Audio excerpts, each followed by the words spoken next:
In today's video, I'm going to teach you how to use notes in Figma to quickly add colorful annotations to your boards.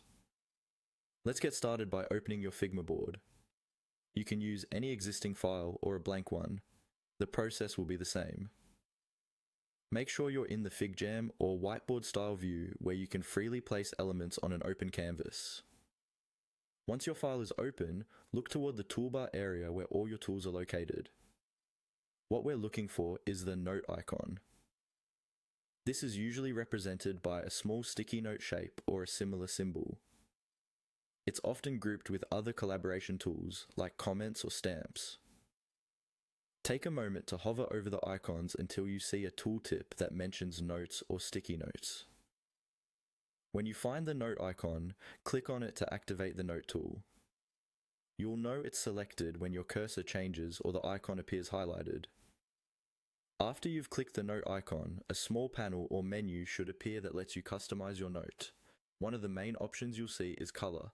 Choosing a color is important because it helps you organize information visually. For example, you might use one color for ideas, another for questions, and a third for action items. Go ahead and select a color that works for what you're trying to communicate. You can always change it later, so don't worry about picking the perfect one right away. Just click on the color you want, and that color will be applied to the next note you place on the board. With the note tool still active and your color selected, move your cursor over to the empty area of your board. This is your canvas where all your content lives. Find a clear spot that isn't covered by other elements, so your note will be easy to see.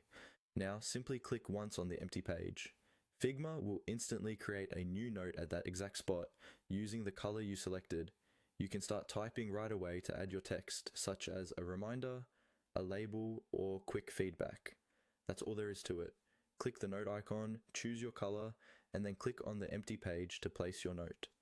Once you're comfortable with these steps, you can repeat them to add multiple notes and build a clear, colorful visual system on your Figma board.